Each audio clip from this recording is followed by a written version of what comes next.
Back in January, I did a 4-part series on circumcision, and I just this week got a sweet email from a listener that I want to share with you because she has shared some information with me that I think will help a lot of you mamas out there who might be still struggling with this whole circumcision issue. So I hope you'll stay tuned and listen because I really think this is going to help you a lot. Let's go.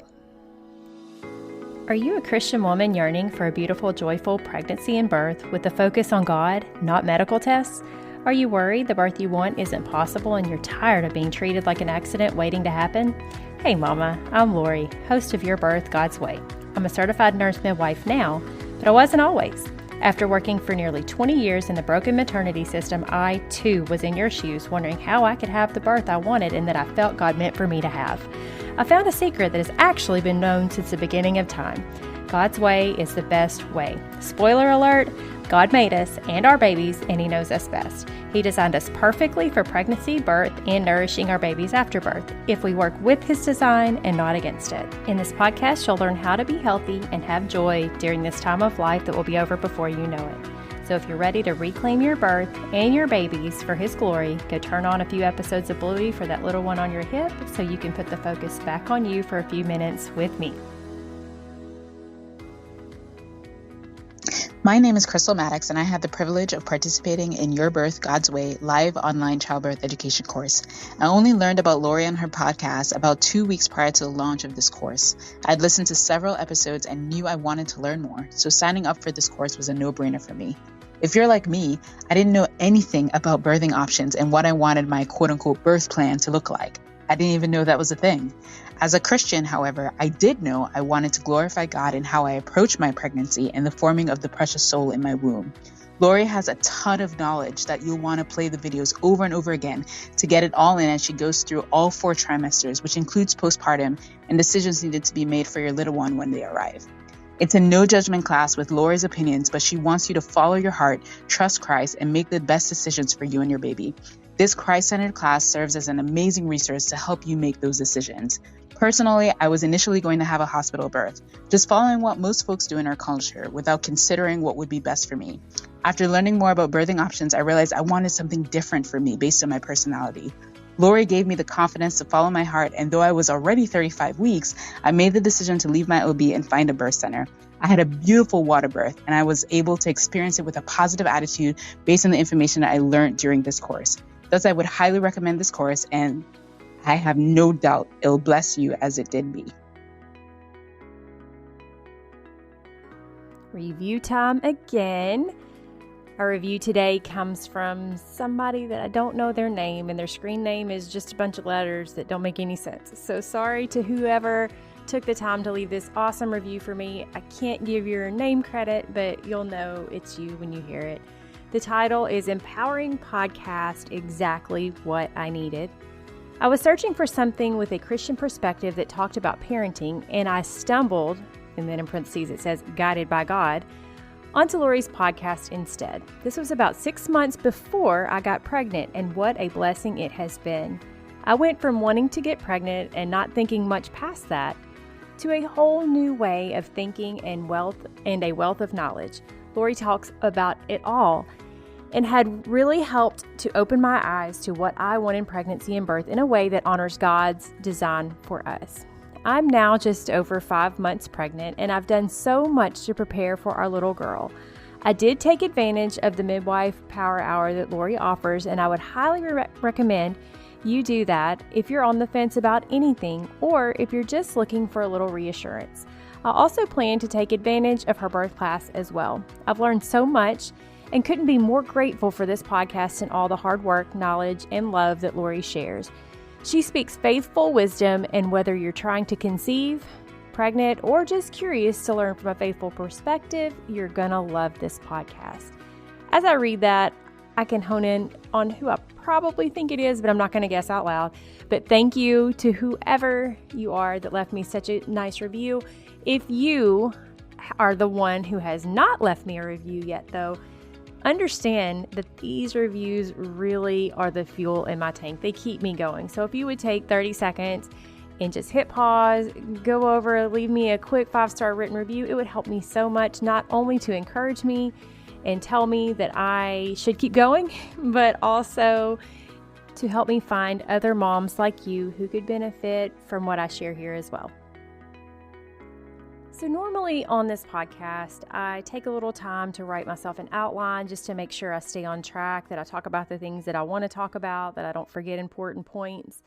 But this week is a little different, or this episode is a little different, I should say, because this episode is mainly going to be me reading to you, because I think it was last week, I received an email from a listener who really shared her heart with me. And I'm not going to identify who she is, but I am going to read what she said, because I just bet she's not the only one thinking the things that she shared here.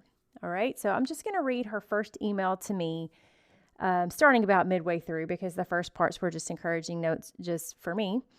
She said, "I'm writing to you, though, about your series on circumcision. It cut me so deep. I have been questioning whether or not to circumcise, especially after having researched it just enough on my own to think I knew what it was all about. I watched one very tame video on my own, a video in which the parents are both in the room and the doctor uses lidocaine quite liberally. By the way, lidocaine is a numbing medication. Still, I knew that I, as a mother, wouldn't be able to endure it. But my husband wanted it, and after all, God required the Israelites to do it, right? So it must be a good thing, for a good reason, and with good consequences. I told my husband that if he wanted it, he would have to take the baby in for it. I couldn't participate. Enter your podcast. I found out that the sanitized version I had seen online was not the norm. The knowledge of the pain and trauma that are caused to most baby boys just overwhelmed me with grief.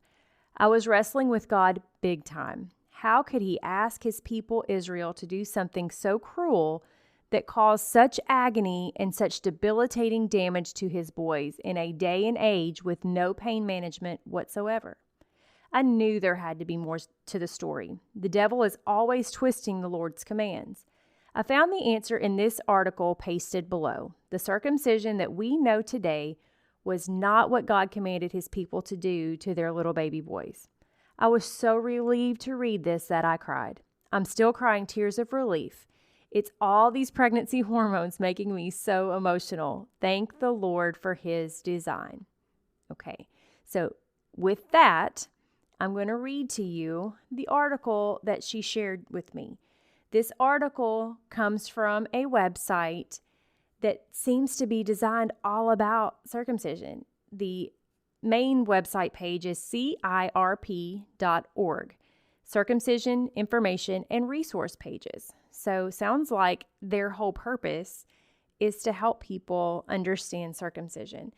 The specific page that she sent me, I will put in the show notes. The title of this article is called Circumcision Then and Now. It's from something, I don't know if it's a magazine or some article, but it was called Many Blessings, Volume 3, pages 41 and 42 from spring of 2000 by James E. Perrin, ED.D. So the Doctor of Education, EDD. The first section, the heading is Mila, Symbolic Circumcision of Covenant. Now, for full disclosure, I did not go and fully verify everything that is here because I really don't know how I would. I don't know where to look to find what they did so long ago. So that being said, we're going to just have to take this article's word for it, or I am taking the article's word for it. You are welcome to go and verify it yourself if you would like to. Obviously, that is well within your right. But I think that any insight that we can have into what was done for circumcision back then will help us to understand this a bit better. No matter what was done then, there is no command for this now under the current law because the old law was nailed to the cross. And that is a whole deep Bible study that I can't go into with you today. But we are not under this old law, so we are not required to circumcise our baby boys. But even knowing that, I know that many moms, like this sweet mama who took the time to email me, do struggle with wondering why this was ever a thing. Why did God make this a thing? And so I think this is going to help us. Okay, back to the article. The original biblical circumcision of Abraham's time was a relatively minor ritual circumcision procedure in which only the redundant end of the foreskin extending beyond the tip of the glans was removed. This was called milah. It is from this term that the Jewish religious covenant circumcision ritual bris milah or brith milah got its name. Following milah, a penis so circumcised would still contain a considerable portion of the foreskin, and the penis would have continued to go through its natural development since most of the foreskin would have remained intact. Protection of the glands would still have occurred. The foreskin would not be stripped back off the glands and would naturally separate from the glands gradually as the child matures, much as it would had the child not been circumcised. A sensitive frenulum would not have been disturbed or moved, and the foreskin remaining would continue to cover and protect a substantial portion of the glands, especially when flaccid, and the glands would appear uncircumcised. There would be minimal loss of sensitivity or intended protection. This type of circumcision continued throughout the ages and during the time of Christ. The circumcision of Christ would have been this type circumcision as referred to in the Bible. Indeed, biblical reference to circumcision is strictly this form of circumcision. It continued into the New Testament. It has been argued that Michelangelo's David should show David as circumcised. Interestingly, Michelangelo presented David precisely as he should have appeared following an infant milah circumcision. His glans is essentially covered with only the tip of the glans showing. All right, the next heading is changes to the ritual circumcision procedure. It says no other feature was added to the religious ritual until about 140 AD, when a second step to the ritual circumcision procedure was introduced. The next heading says pariah, the laying bare of the glands. After performing milah, the cutting back of the end of the infant's foreskin, a second step, pariah, was then performed. Pariah consists of tearing and stripping back the remaining inner mucosal lining of the foreskin from the glands, and then, by use of a sharp fingernail or implement, removing all the inner mucosal tissue, including the excising and removal of the frenulum from the underside of the glands. The object was to ensure that no part of the remaining penile skin would rest against the gland's corona. If any shreds of the mucosal foreskin tissue remained or rejoined to the underside of the glands, the child was to be recircumcised. This is a much more radical form of circumcision. It was dictated by man and is not the biblical commanded circumcision rite. Its introduction has a bizarre history. The rabbinate sought to put an end to the practice of youths desiring to appear uncircumcised by stretching the remaining foreskin for social, economic benefits and for sports competitions. By introducing the painful and debilitating pariah, they would obliterate the foreskin completely, such that proper circumcised Jew could not disguise the, quote, seal of the covenant. From this point in Jewish history, the male's glans is directly affected by the circumcision procedure, and the denuded glans and traumatized infant will heal with considerable nerve damage and loss of sensitivity. Again, it is important to note that this is not the covenant circumcision of Abraham defined in the Bible. Next heading, this one's a little harder to pronounce, metzitza, the sucking of blood from the wound. Okay. It is what it is. During the Talmudic period from 500 to 625 AD, a third step was added to the Orthodox circumcision ritual. It was not universally adopted by all Jewish groups, but became a practice of the more Orthodox groups. This third step was called metzitza. During metzitza, the mole takes the now badly bleeding penis into his mouth and sucks the blood from the wounded part. This was most probably adopted to collapse the major blood vessels to stem bleeding and to extract any induced bacteria from the wound and blood system. In effect, it often introduced infection, such as tuberculosis and venereal diseases, with very serious and tragic consequence, as reported throughout history. More modern-day mohuls use a glass tube placed over the infant's penis for suction of the blood when performing metzitza. In many Jewish ritual circumcisions, this step of metzitza has been eliminated. The next section says the introduction of routine infant circumcision. Routine infant circumcision was introduced in the late 1800s and throughout the 1900s on the pretext that it offered health and hygiene benefits, would stop the habit of masturbation, and proffered an endless list of presumed cures for a variety of ailments and diseases. As mothers opted to use physicians to give birth in hospitals or clinics rather than using a midwife for home birth, the practice of routine circumcision of male infants blossomed and became nearly universal. As one would expect, many of those experienced in the procedure were Jewish physicians and moles. They taught, and I may be saying that word wrong, I apologize, it's M-O-H-E-L-S. They taught new physicians to perform the surgical procedure as was practiced by Jewish ritual circumcision procedures. This meant that most infants underwent a fairly radical, complete form of circumcision. What was performed was the Jewish milah, followed by pariah, with most, if not all, of the foreskin being removed and the frenulum either severely damaged or completely removed. This remains the routine infant circumcision procedure to this day.